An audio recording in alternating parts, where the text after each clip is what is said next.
Então, vamos Tem alguém que deixou a elevar mãozinha nosso... levantada. Oi? Então, vamos elevar nosso pensamento a Deus e a Jesus, com bastante fé, com bastante amor, unindo nossos corações a esse Mestre de todas as horas, que nos ilumina, que nos renova, que nos fortalece, junto ao seu amor, que tudo sustenta. E aqui, Senhor, diante dessa nova fase de estudo, aumentando o nosso grupo de trabalho, buscamos a Ti na mesma sintonia de sempre, nesse clima fraterno, amoroso, comprometidos, para que possamos receber essas ondas de claridade que nos fazem tanto bem, despertando cada vez mais a nossa capacidade de compreensão da vida, nos permitindo essa conexão com o que é essencial, o que é verdadeiro para cada um de nós. E assim, pedimos o amparo, a assistência dos benfeitores que aqui nos acolhem, em especial Bezerra de Menezes, Ernesto Miller, Marlene Nobre, Napoleão, Leonardo Correia, da nossa querida Joana de Ângeles e demais benfeitores simpáticos do nosso ideal que estejam aqui presentes, dando suporte ou amparo para todos nós. E assim, renovados na tua luz, em teu nome, em nome de toda essa equipe que nos acolhe, pedimos a permissão para dar início ao nosso estudo dessa noite. Que assim seja. Bem, então só para...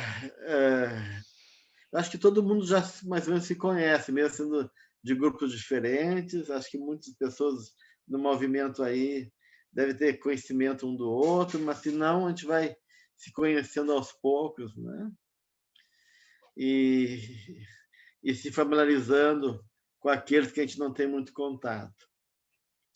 Então, só para poder deixar claro, o nosso programa deste ano, que inicia hoje, é, então, O Homem em Conflito, Desafios para o Ser Consciente. Como, de uma maneira, já tá posto aqui, né? A ideia do conflito aqui é a ideia que Joana traz no capítulo 2, quando ela vai tratar o capítulo sobre crises e turbulências, né? E ela, de certa maneira, vai trazer elementos que apontam para essa ideia de crise, né?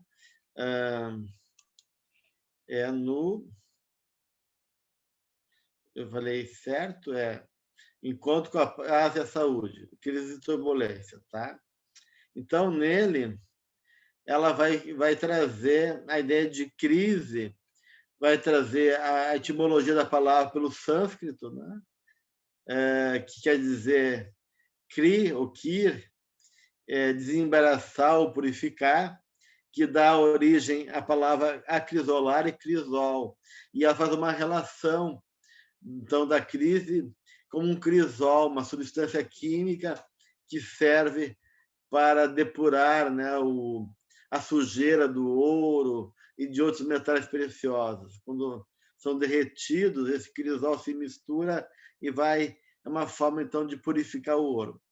E o do grego crises, que é interpretado como uma mudança, né?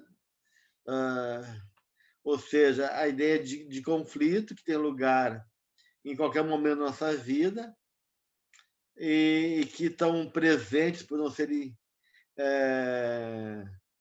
não serem transformados ainda, não serem elaborados, gerando, então, uma crise, um movimento, uma necessidade de mudança, de transformação.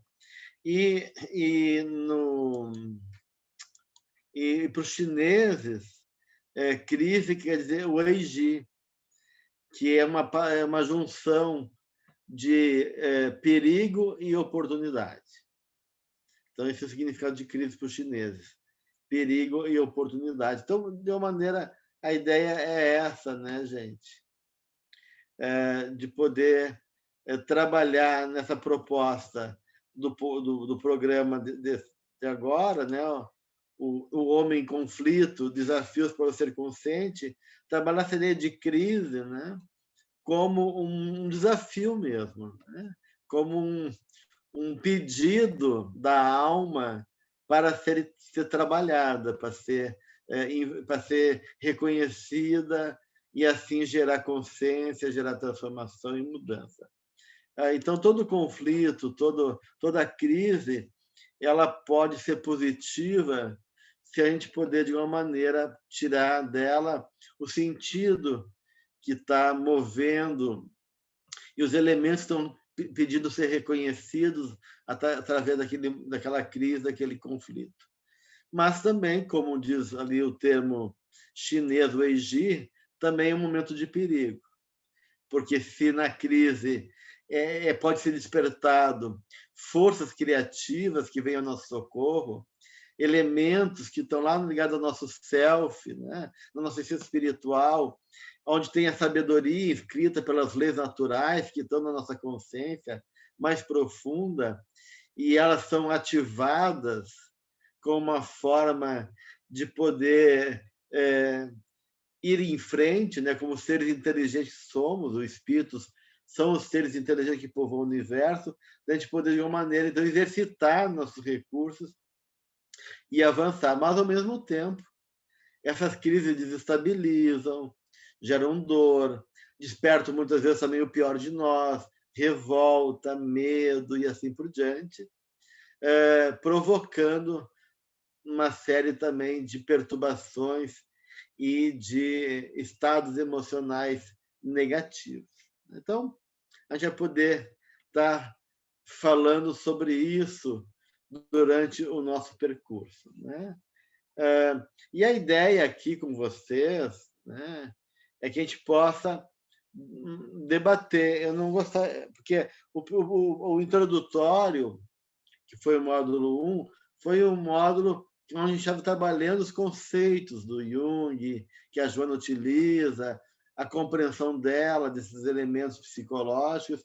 Então, eram conceitos mais duros, mais difíceis, e que exigiam uma certa explanação minha em relação ao entendimento que o Jung traz, oferecendo, então, uma visão mais clara desse campo conceitual. Aqui não. Então, aqui a gente já tem essa caminhada conceitual, e eu gostaria que, quanto mais vocês puderem ler as referências do programa e a gente poder discutir a partir da reflexão de vocês, eu acho mais interessante. Então, eu gostaria de não ficar dando muita aula no grupo aqui, porque eu acho que a gente está na condição de poder avaliar. Eu vou falando, mas na medida que tiver sentido necessidade ou trazer alguma questão que envolveu a leitura de vocês e assim por diante, a gente pode começar a se ocupar dessas questões, tá? Então, fique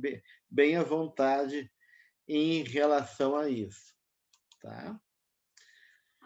Bem, esse tópico de hoje, ele fala do mundo doente. E por que esse tópico a gente abre, né, essa ideia de trazer, antes de mais nada, a ideia que o mundo também está doente? Por dois motivos. O primeiro motivo é essa relação que a gente viu em Joana, né? E nos processos mentais que envolve a formação do pensamento através das forças da alma, onde entra o sentimento e a vontade, entre outros, que existe uma correspondência entre a realidade material e a realidade espiritual interna, né? Que a realidade material não deixa de ser uma expressão dos nossos estados de consciência. Assim, vale aquela proposta alquímica do que está dentro também está fora. O que está em cima também está embaixo. Então, essa correlação. Então, nós temos que pensar que toda a questão que nos afeta vai afetar o mundo também, necessariamente. E todas as coisas que afetam o mundo afetam o nosso também, assim como é numa dinâmica familiar, né? Na visão sistêmica, da psicologia sistêmica, a família é vista como um indivíduo, né? Como sistema de uma mesma realidade, que é o núcleo familiar, que é a identidade familiar. Então, se alguém na família adoece, toda a família fica doente, ou seja, qualquer elemento da família que se perturba, o sistema todo tem que perturbar também, e as pessoas vão reagir de um jeito ou de outro em função da busca da autorregulação ou do equilíbrio daquele sistema. Então, nós também, enquanto mundo, fazemos parte, como família, de uma unidade, né? Nós somos interligados por essas ligações de amor, de afeto, de pensamento, de redes reencarnatórias que nos vinculam espiritualmente de maneira profunda, né? Então, há uma ressonância e uma interdependência entre os movimentos nossos e do mundo e vice-versa, né? Assim, quando a gente fala e traz para cá a questão do mundo doente, então a gente quer falar duas coisas. Uma, que o mundo é um espelho da nossa realidade, né? E também, a gente quer falar também da alma do mundo, ou seja, como se o mundo também fosse um ser vivo, né? E que está em diálogo conosco e sofre conosco e por nós, a gente pode dizer assim, né? Então, nesse mundo doente, vai ter duas dimensões aí que a gente vai analisar. Uma é um mundo doente como um reflexo da nossa doença, então o mundo refletindo a nossa doença e espelhando a nossa dor, o nosso sofrimento e as nossas loucuras, e o mundo perturbado pelo nosso egoísmo, pelo nosso orgulho, e a gente fazendo mal para o mundo também, né? Ou seja, a gente sobrecarregando o mundo de lixo, lixo tanto material como lixo espiritual, pelos pensamentos, pelas cargas, pelas violências, e isso de uma maneira também vai adoecendo o nosso mundo, o nosso planeta. Tá? Então, quando a gente pensa psicologicamente, a gente pensa que a psique não está então só dentro de nós, que a psique está fora de nós, a alma está fora de nós. A alma se comunica também através da alma do mundo e da própria realidade que aponta questões de alma, ou seja, questões de valores éticos e espirituais. Porque todo o movimento da vida e do mundo reflete, de certa maneira, valores de alma. Né? Isso assim, parte constante da nossa vida. Vamos pegar um exemplo bem simples, né? Eu ganho de um amigo, de uma amiga, um livro importante para ele. Olha, esse livro foi tão importante para mim, Gelson, e me fez tão bem que eu me lembrei de ti e quero dar para você, né? Mas, digamos que eu seja descuidado e negligente, ou não dou muito valor para aquele meu amigo. né? E atira o livro em qualquer lugar e ele acaba pegando umidade, mofando, ou vem uma criança e rasga, né? Então, aquilo que está acontecendo com o livro, né? Ele está falando de um valor de alma, simbolicamente dizendo. Claro que, do ponto de vista concreto, é a chuva, é a umidade, é a criança que rasgou o livro, mas na medida que esse livro foi descuidado por mim, ele está representando simbolicamente a minha atitude perante o meu amigo e perante também os conteúdos que ele me traz, né? Então, na condição dele, ele está simbolizando um valor de alma também, o descaso, a negligência, o desvalor, né? Então, de uma maneira, se eu tenho desvalor comigo, as coisas minhas vão ser tratadas também como desvalor. E o desvalor vai estar presente não só em mim, mas vai estar presente como um sintoma também na vida. Nas coisas e das realidades que estão presentes no meu contexto de vida.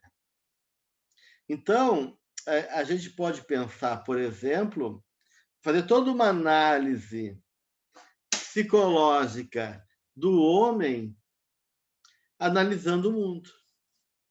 Tudo. Isso a gente chama de história sincronística, ou história sincrônica, que o Walter Benjamin cunhou esse termo, para poder diferenciar de história anacrônica, né? Porque a história ela é contada por uma cadeia de eventos, né? Ou seja, a Revolução Francesa, veio o surgimento da burguesia, né? Todos os antecedentes da Revolução Francesa que foram culminados depois na Revolução.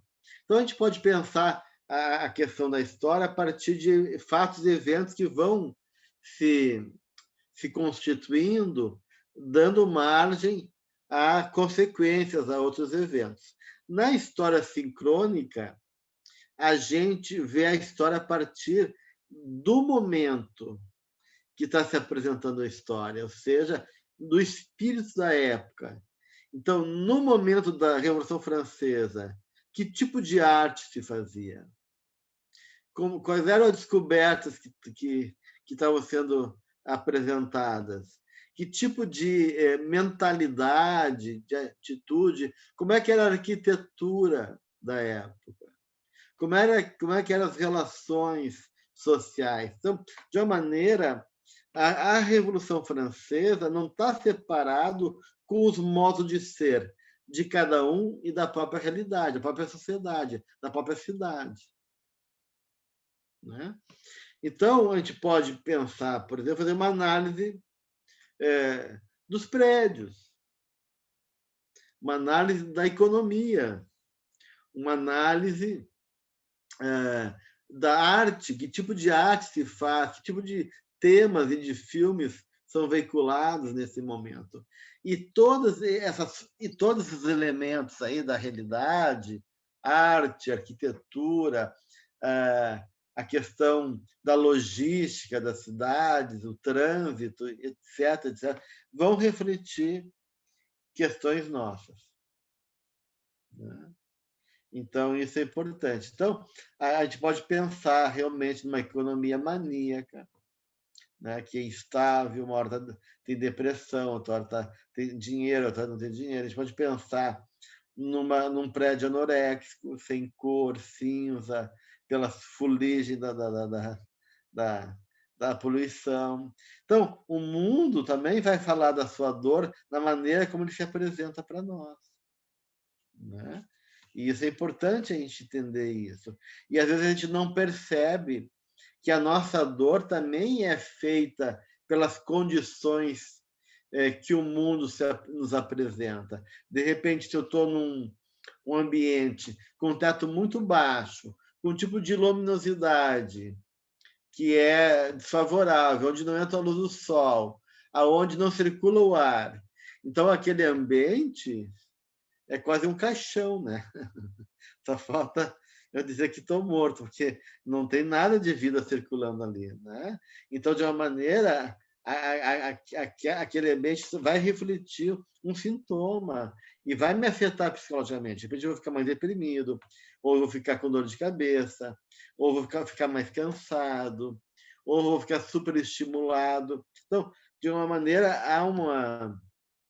há esse intercâmbio onde os sintomas do mundo me afetam e os meus sintomas afetam do mundo. Então, só para a gente poder entender isso, tá, gente?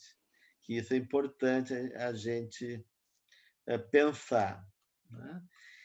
E aí, então, a Joana, a partir dessa ideia geral que a gente está trazendo aqui, vai trazer, né, a questão das crises e dos conflitos. Né? E ela fala que nesse momento atual que nós vivemos, né, vai ter algumas características que marcam a nossa existência. Né? E ela vai trazer, por exemplo, as crises existenciais, as crises sociais, né? Entre outras. Né? Então, ela vai levantar alguns elementos importantes. Né? E uma das coisas que ela coloca, tanto no Encontro com a Paz e a Saúde, como no Homem Integral, né, que está presente, né, é a questão do vazio existencial, que é colocado no livro do Encontro com a Paz e a Saúde, e no Homem Integral como solidão, como medo, né? Porque, de uma maneira, o vazio existencial vai trazer uma série de efeitos na vida da gente. Claro, no Psicologia da Gratidão, ela também vai falar do vazio existencial como sendo a quarta fase do processo de individuação da sociedade, né? E do ser humano. Então, quando o indivíduo começa no seu processo de desenvolvimento psicológico, no primeiro estágio está fusionado com a mãe, então ele não tem essa separação emocional com a mãe, há uma identificação muito infantil ainda. Depois, a criança, o que a gente espera, né, que ela consiga se separar do outro e se reconhecer, e reconhecer o outro também como sendo ele mesmo, mas numa segunda fase ainda há muita projeção no outro e nos objetos. Eu projeto coisas minhas nos objetos, no carro, na casa, na minha família, no meu marido, na minha esposa, nos meus irmãos, e assim por diante. Né? Então, mas já há uma consciência de diferenciação. Né? Até chegar na terceira fase, que a gente começa a recolher as projeções. E isso gera um vazio existencial. Então, esse vazio existencial, a Jana falou que é característica do homem moderno. A nossa fase psicológica, ela se caracteriza por um vazio existencial. E esse vazio, ele tem duas dimensões. De um lado, ele reflete um esvaziamento, e esse esvaziamento é positivo, porque ela fala do centro vazio, que dá o surgimento do self, ou seja, a gente colocava as coisas da nossa vida nos outros. Daí os outros nos decepcionam. Daí eu coloquei a minha vida para conquistar tal bem material. Daí eu conquistei e o gosto disso não é tão saboroso assim. Né? E aí eu tenho frustração, daí eu tenho decepção. Daí eu volto, ao mesmo tempo, criando uma certa maturidade pela experiência, pelo conhecimento. E aí aquilo que dava sentido na minha vida não dá mais. Não dá mais. Era antes ser importante para o mundo, é ganhar dinheiro, é poder isso. Então, isso tudo de uma maneira vai se perdendo e chega um momento de crise. De crise. Que a Joana então vai chamar desse vazio existencial ou do centro vazio. E esse vazio, ele pode ter tanto uma conotação positiva como negativa, tá, gente? No sentido positivo, é que, justamente, na medida que eu me fico esvaziado, eu posso dar oportunidade para que o novo entre na minha vida.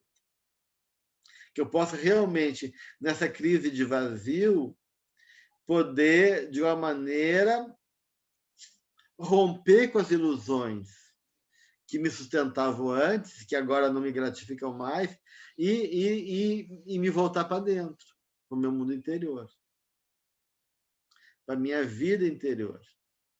Tá? E aí poder encontrar novas possibilidades a partir de uma consciência do self. Tá?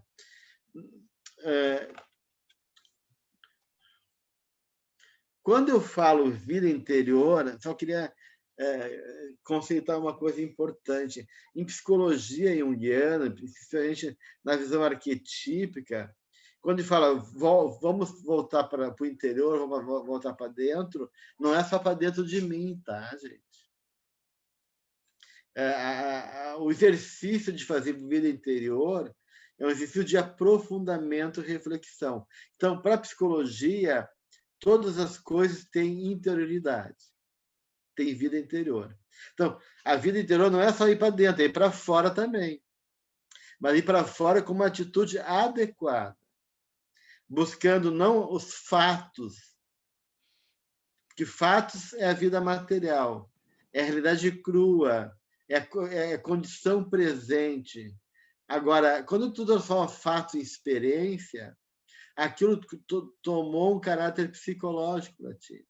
Então, de uma maneira, quando o teu olhar para a vida não é mais factual, não é mais concreto, não é mais materialista, e tu enxerga a vida como uma forma de Deus falar para ti, porque Deus fala com a gente a todo momento, de diversas maneiras, né? Então, quando a gente fala então, a vida interior é poder ver a interioridade de cada coisa. De que maneira? Reconhecendo que são imagens simbólicas trazendo alguma mensagem para nós, do nosso mundo interno também. Tá? Silvia?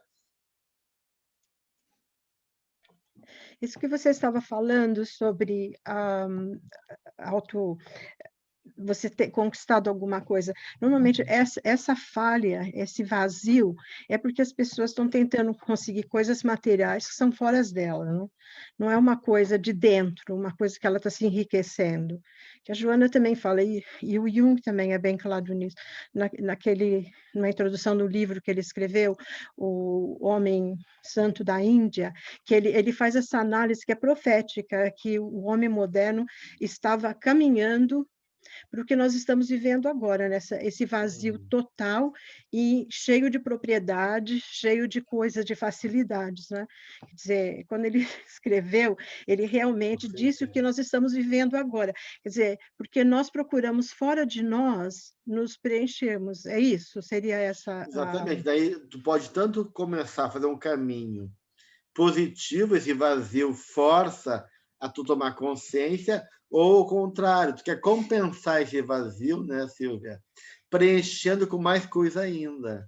Mais ansiedade em busca de gratificação, mais desespero de consumo, e assim por diante. Daí, o vazio existencial acaba sendo um processo gerador de mais conflito ainda. Né? E aí entra tudo isso que tu está colocando, né? Entra toda essa dimensão aonde nós somos tomados por receios, por medo, porque aquilo nos fragiliza, a gente buscando soluções que não existem, evitando novas possibilidades, se fechando para a vida em vez de né? E buscando coisas que mais geram ainda preocupações. Então, não habituado a essa reflexão mental, onde o interior está dentro de mim e está na reflexão que a gente faz das coisas que se apresentam, a gente acaba compensando e buscando mais caminhos exteriores que não existem, né? E aí a gente vai realmente se perdendo de nós, né? Então, isso é uma questão que pode acontecer também nesse momento.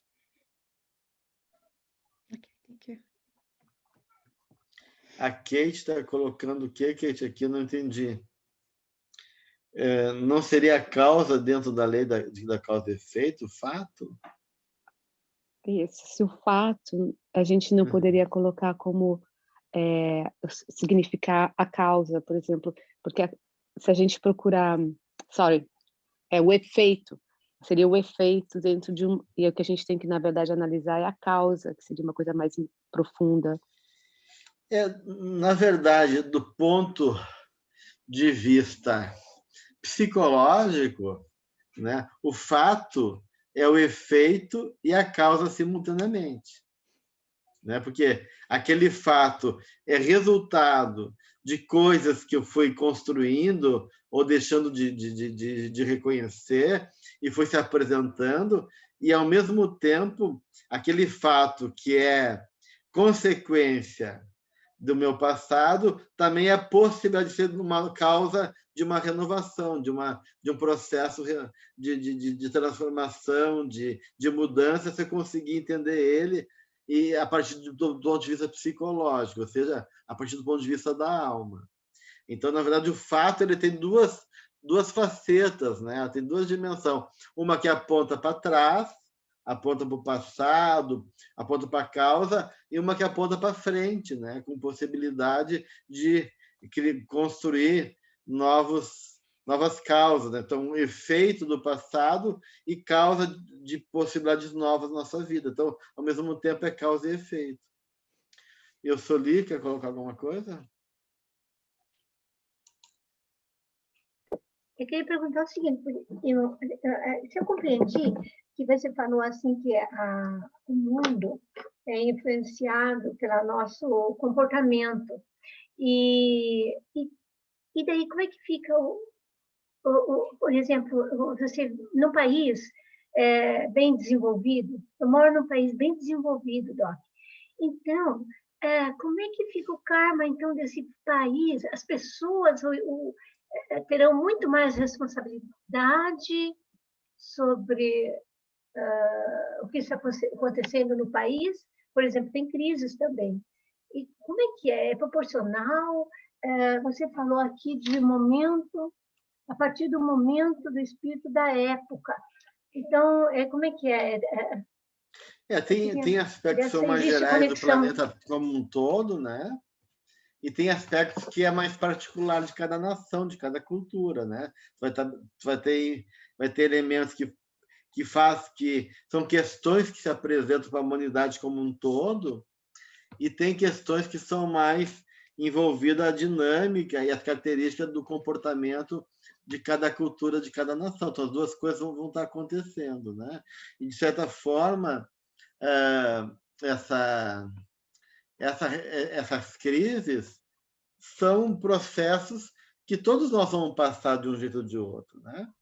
A crise, porque todo o processo envolve uma certa crise, né? Isso a Joana vai falar mais adiante, justamente no livro Encontro com a Paz e Saúde, porque ela vai dizer, uma frase bem impactante, que a psique humana tem a mesma idade do universo, ela vai dizer assim, né? Eu acho tão bonito e profundo que a psique, a alma, tem o mesmo tempo, né, que o universo. Por quê?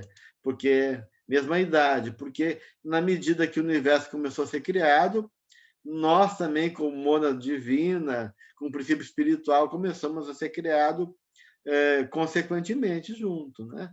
Então, dentro desse processo de várias expressões do cosmos, onde a gente vai também despertando a nossa consciência para chegar a novos estágios, vai haver, né, conquistas que vão subir de substratos, mas, ao mesmo tempo, esse substrato que, de uma maneira, foi importante num certo momento, são empecilhos para levar adiante, porque se a gente ficar preso neles, ou seja, uma certa resistência à mudança e assimilar novos impulsos em favor da evolução. Então, de uma maneira, há uma tensão natural da vida, né? Então, a crise, a Joana vai dizer, isso eu achei muito interessante, que a crise não deixa de ser uma forma de ruptura com o passado, com algum substrato, em favor do novo. Há uma tensão entre o novo, que não chegou ainda, e o velho, que não serve mais, né? Então, a vida... Porque a vida, pela lei de evolução, né, gente, força a gente ir para frente. Então, a vida é feita de tensões. A adolescência é uma crise, a crise dos 40, ou seja, a gente é feito de crise, né? Crise porque está no casamento, crise do trabalho, crise das relações, crise ecológica.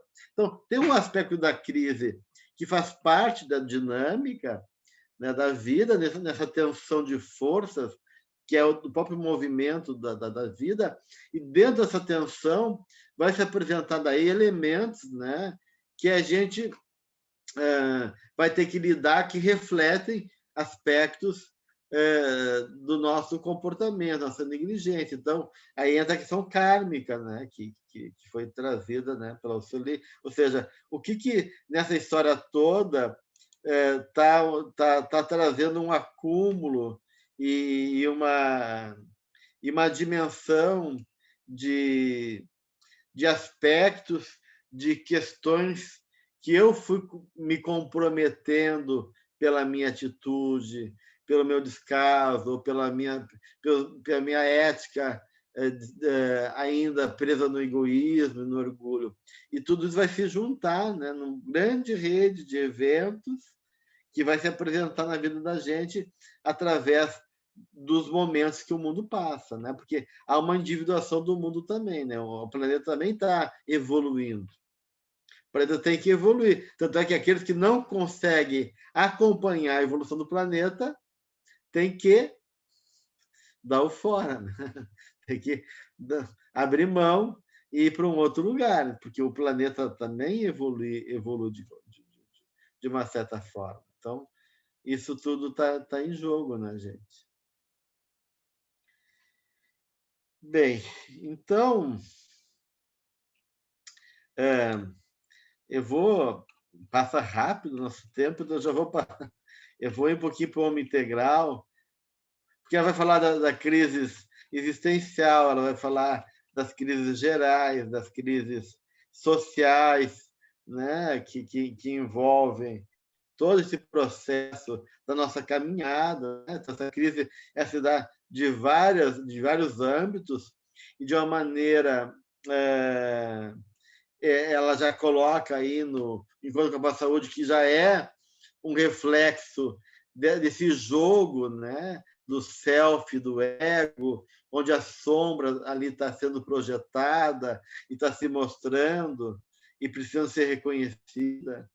E aí, no Homem Integral, ela vai trazer os fatores de perturbação, que é muito presente no momento que a gente vive hoje, né? Os fatores de perturbação que ela lista, que é a rotina, a ansiedade, o medo, a solidão e a liberdade. Então, são esses os fatores que ela vai apresentar dentro desse momento de conflito, de perturbação que nós vivemos atualmente, né? E aí ela vai falar justamente de uma atmosfera de temor que nos assola, né? Mesmo antes da pandemia, né? Mesmo antes da pandemia, que a pandemia só reforçou isso. E mesmo antes da pandemia, tem coisas que vão se apresentando e que já apresentavam esse mundo de temor e de insegurança. Silvia, tu tinha levantado a mão? Eu tinha, porque eu ia dizer porque a crise é tão necessária, a crise é mais necessária, porque senão nós adormeceríamos. É quando tem crise que a gente faz o esforço psicológico, humano, tudo para mudar, e é o que muda. Normalmente, quanto mais poderosa é a crise, mais a gente dá o salto para frente, não é? É um movimento, de certa forma, dialético, não é? Porque a gente põe tudo que a gente tem para o mundo e o mundo traz de volta e é assim que a gente cresce, senão nós não cresceríamos. A gente precisa desse movimento de dificuldade, não é? A Joana ela vai colocar em outros momentos que a vida é uma luta, né? Então, de uma maneira, a gente tende a se acomodar, né, gente? Muito facilmente. E se a vida não nos provoca e não causa ruptura a mudança é muito mais difícil, porque o amor ainda não nos convence, né? Apesar de ser a força mais importante do universo, ainda não consegue nos convencer e ser condições para uma mudança. Então, vem a dor, vem a crise, vem o desafio, vem os embates da vida como uma maneira justamente de nos provocar e gerar mudança, né? E dentro desse movimento todo que a gente está vivendo, né, temos esse momento de medo, né, que vai asfixiando, que vai emergindo, e esse medo ele é fruto de várias coisas, né? Uma das coisas que está ligada a esse medo é a própria desumanização do indivíduo. E essa desumanização ela se dá por uma perda do sentimento religioso. O Jung já vai falar sobre isso também, e a Joana vai reforçar essa ideia, né, que na medida que o homem ele foi ficando fascinado pela sua própria conquista, né, mas indiferente à ordem, aos valores éticos, pela própria vida, né, que fica desprezada, a gente vai se desumanizando. E essa desumanização, no fundo, mesmo que ele tente compensar isso com mais poder, com mais satisfação, com mais recursos de facilidade tecnológica, por exemplo, não consegue suplantar esse estado de alma, né? Esse esvaziamento que a gente está falando, essa desumanização, e isso vai gerando incerteza, gente. Vai gerando uma incerteza. Então, essa incerteza, ela também se apresenta tanto fora como dentro. Então, fora a gente vê um mundo que se apresenta num desequilíbrio ecológico terrível, aonde o contato com animais que a gente não tinha tão próximo e a forma de se relacionar com a natureza está nos colocando em xeque e trazendo novos vírus, né? Ou mesmo a manipulação dos vírus pela própria ciência, né?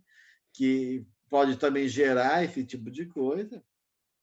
Então, de uma maneira, a própria realidade que se apresenta lá fora gera incerteza, né? Enquanto clima, enquanto vírus, enquanto também saturação dos recursos naturais, etc, etc, etc. Isso, né? Isso dá uma sensação de insegurança e também toda essa ansiedade do mundo moderno que, de uma certa maneira, dá em lugar nenhum. E isso reforça também o medo, porque a ansiedade é outra palavra para medo, né? Medo e ansiedade é a mesma coisa, só que a ansiedade está ligada a fatores internos, subjetivos e psicológicos, e o medo são de fatores reais, né? Ameaças reais. Mas, de uma maneira, esse medo então, nos envolve de várias formas, mostrando a nossa pequenez, mostrando a nossa fragilidade, mostrando que a gente não controla nada e mostrando que a lógica desse descaso e dessa forma de lidar com a vida e com o nosso próximo, que redunda em miséria econômica, abandono social, criminalidade e uma cultura individualista, não gera paz e não gera uma segurança psicológica, emocional. Né? Então, de certa maneira, o medo acaba sendo um dos grandes fatores que se apresenta aí na nossa vida, né? E que a Joana vai colocar no item 4 ali, dos fatores de perturbações. Né? Ela vai começar a trabalhar daí essa ideia de medo.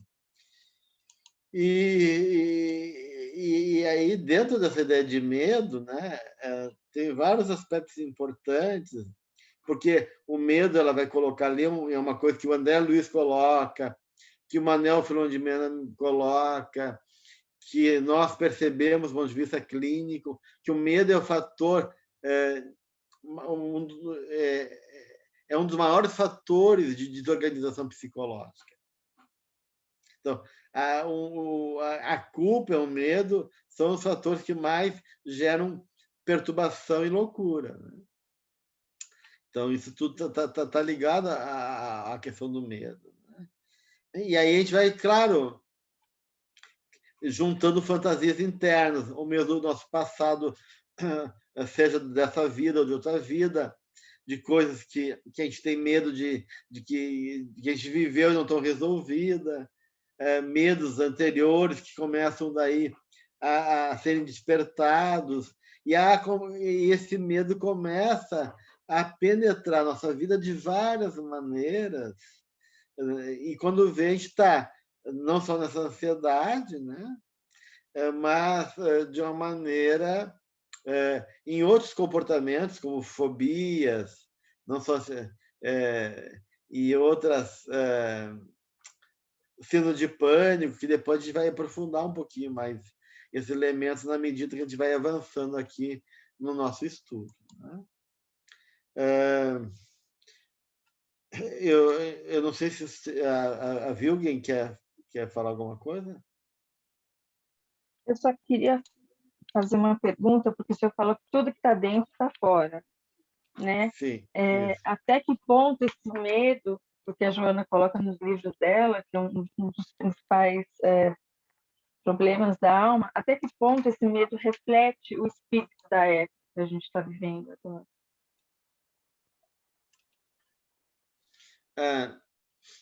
Eu não sei se eu entendi a tua colocação, mas sim, acho que o espírito da época é o espírito da época é um dos sintomas, né, que o Maffesoli, que é um grande pensador da pós-modernidade, aí fala, o estado de exaustão. Há um grande cansaço. A gente fez muita coisa para nada, muito ruído para pouca coisa. Então, ele fala dessa exaustão, que para mim está muito perto desse medo, né? Porque a exaustão é algo que envolve um grande esforço que não redundou em nada, então gera um cansaço e gera uma frustração e gera uma falta de perspectiva, porque tudo aquilo que eu acreditava, eu não tenho mais segurança, não sustenta mais, e o que eu tenho um grande cansaço. Então, de uma maneira, isso vai me dando insegurança. Então, de certa maneira, se por um lado o espírito da época fala de um grande fascínio, um fascínio individualista, consumista, de excitabilidade, de busca de imagens, por outro lado, fala também desse entorpecimento psíquico, desse anestesiamento da alma. E isso, então, a gente está num mundo de incerteza. Então, o espírito da época agora atual, frente à pós-modernidade, o que nos rege, um dos princípios é a incerteza. A gente não tem certeza mais de nada, porque a ciência, que deveria nos dar garantia, não deu, os sistemas políticos que deveriam dar garantia, não deu, né? Então, as religiões caducaram, muitas delas, né? Com um tipo de comportamento, de regras e de conceitos absurdos. Então, os grandes sistemas, como dizem os pós-modernos, eles implodiram. Né? Então, o que sobra? Então, nós estamos numa época de incerteza, e isso, de certa maneira, do ponto de vista psicológico, está ligado com a ansiedade e com os medos em geral.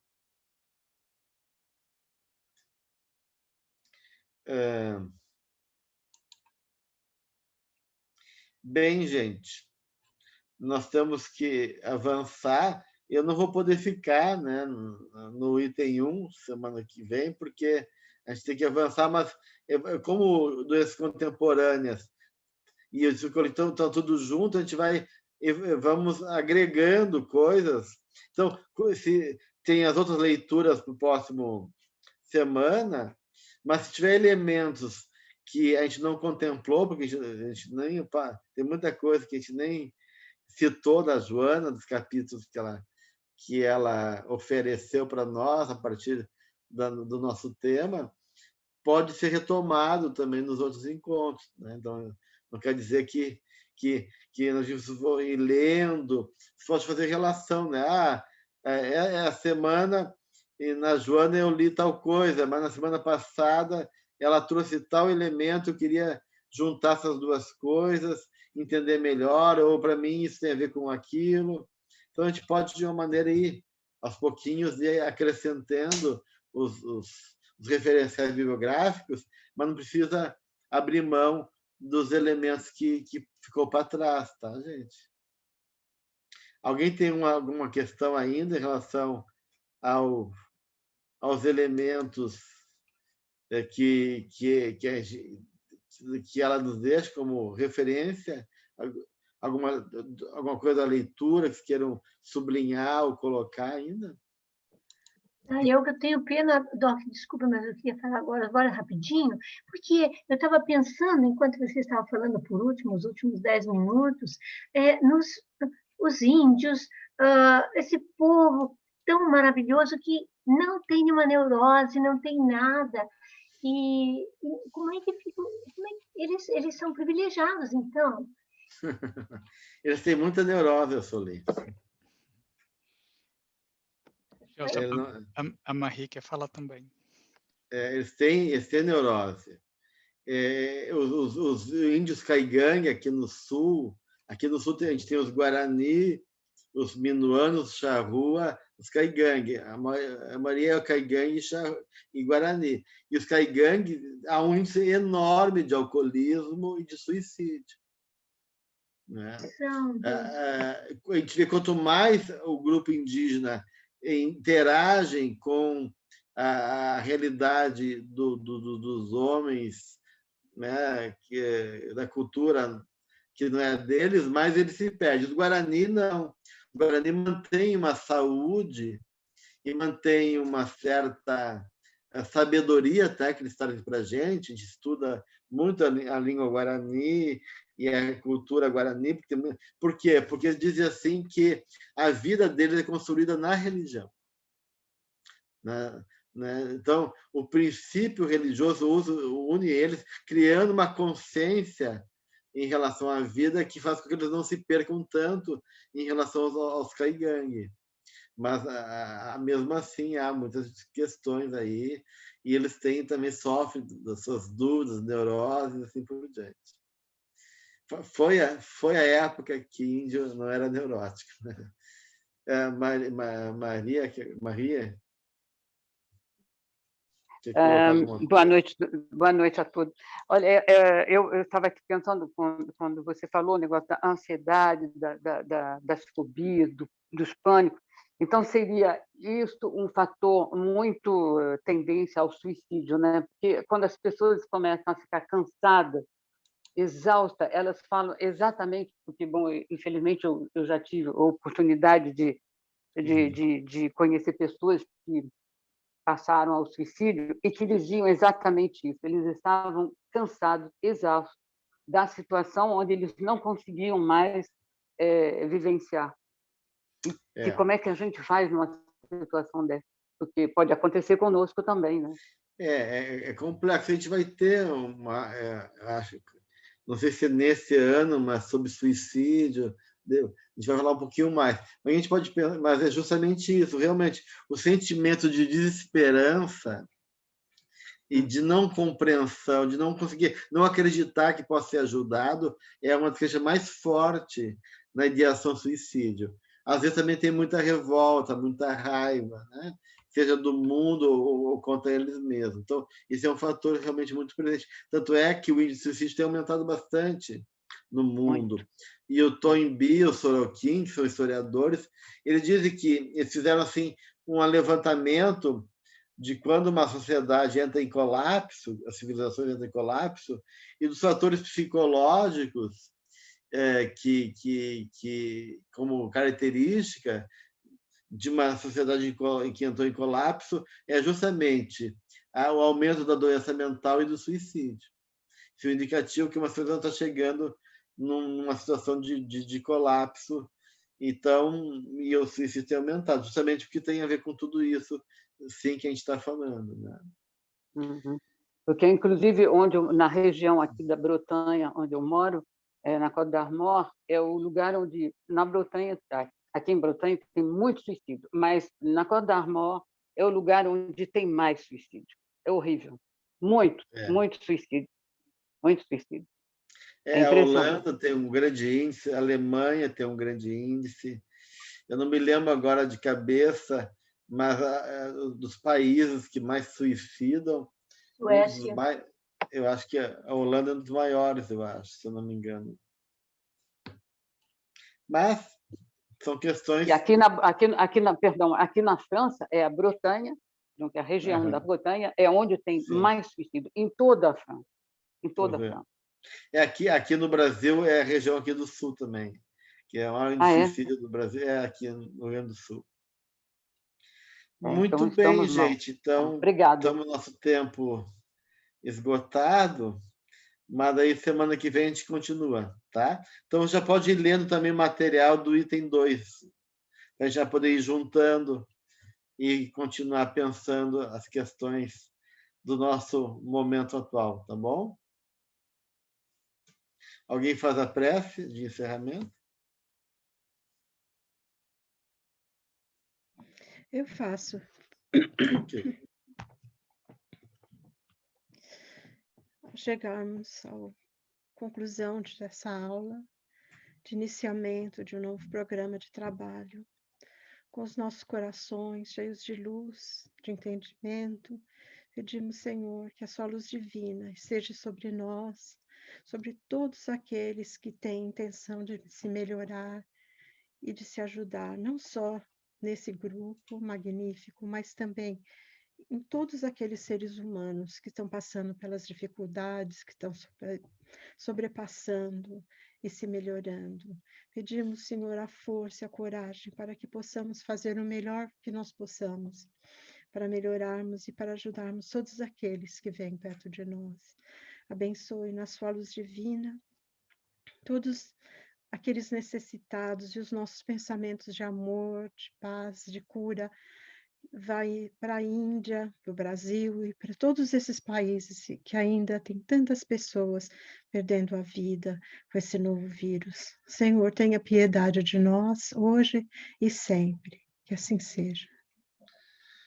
Que assim seja. Bom ver todo mundo juntinho.